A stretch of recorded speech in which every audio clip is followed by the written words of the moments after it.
Buenas tardes a todos. El cuadro que voy a explicar precisamente es muy conocido, es La joven de la perla o muchacha con turbante, que pintó Johannes Vermeer, pintor de Delft, que nació en 1632 y murió en esa misma ciudad en 1675.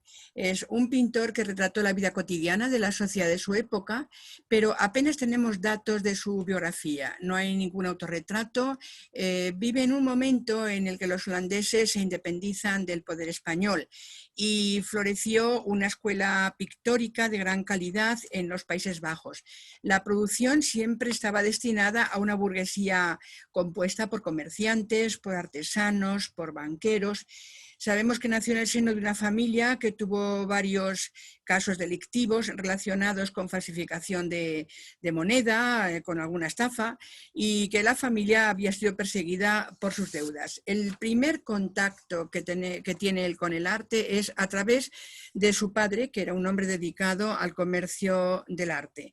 Pero su situación económica mejoró cuando se casó en 1653 con Catarina Bolmes, una mujer católica de acaudalada familia.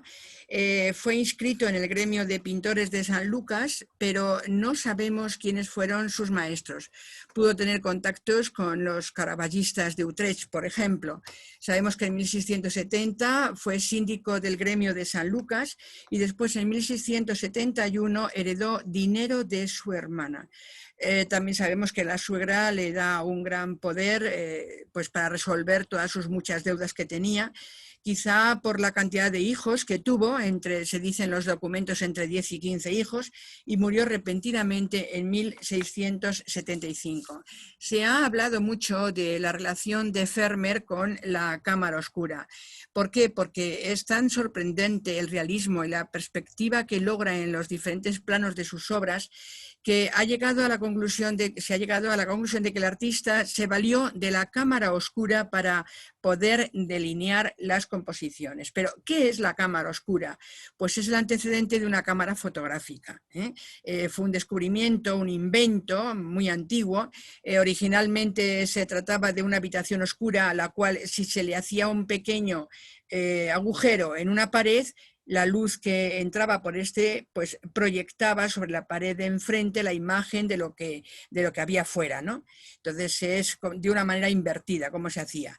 Pero ya Aristóteles nos habla en la antigua Grecia de la existencia de este mecanismo. Y a finales del siglo X hay un erudito árabe llamado Alhazen que bueno, pues se considera como el primer científico de la historia y padre de la óptica, es el que describe ya la cámara oscura.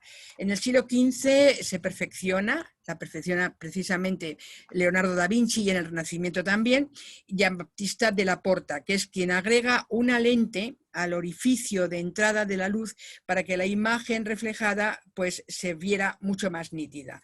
Entonces sabemos que en el siglo de oro holandés, que es la época de Vermeer, esta cámara oscura se convirtió desde luego en una gran caja de madera con una lente y el haz de luz que la atravesaba pues rebotaba en un espejo iniciado para que la figura proyectada pues deje de ser invertida. Entonces la imagen se refleja en una superficie plana y transparente. Es una imagen que se ve como si fuera una fotografía. O sea que en realidad lo que tenemos que pensar es que la cámara oscura utilizada por Vermeer, si es que la utilizó, y no cabe duda que pudo ser, pues sería una herramienta óptica auxiliar.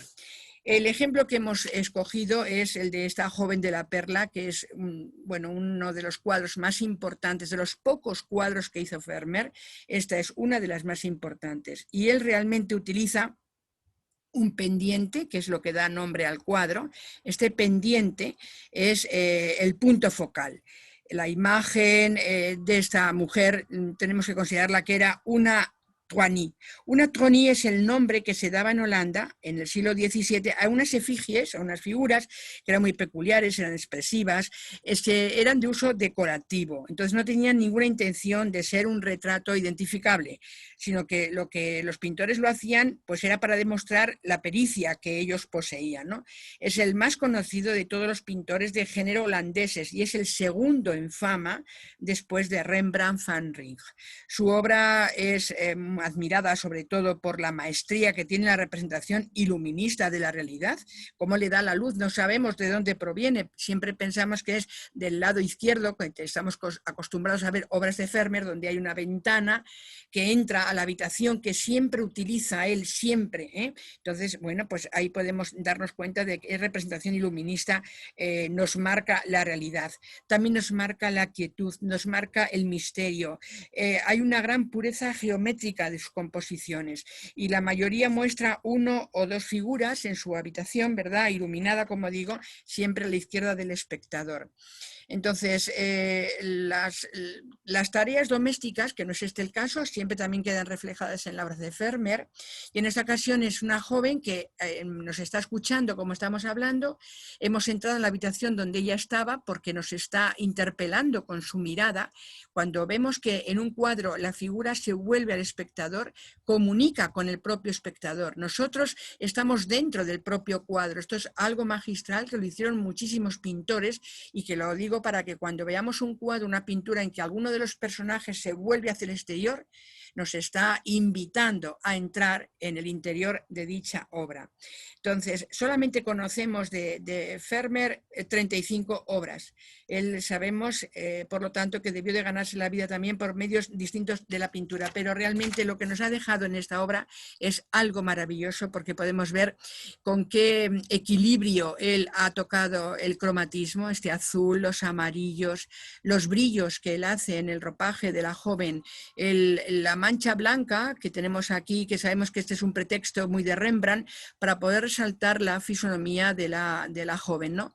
Y sobre todo la luminosidad que hay en parte de casi, bueno, está en casi toda la cara, pero hay una parte que queda la otra ensombrecida y también como da aquí la luminosidad en la perla, que es la que da el título a esta obra. Espero que haya gustado esta obra tan bonita, iluminada toda ella, con un fondo totalmente oscuro al estilo tenebrista del Caravaggio, que es lo que hace que resalte la figura y que parezca una obra un tanto escultórica. Muchas gracias por su atención.